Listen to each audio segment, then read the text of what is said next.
Саламатсыздарбы, ардактуу агай, эжей жана замандаштар.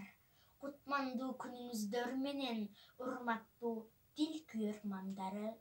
Кыргыз тилине 1989 жылы мамлекеттик тил статус берилип, мына бүгүн 31 жылдык майрамын белгилеп отурабыз.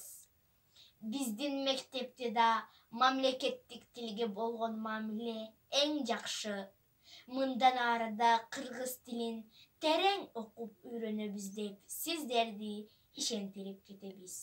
Анда эмесе майрамыңыздар кут болсун.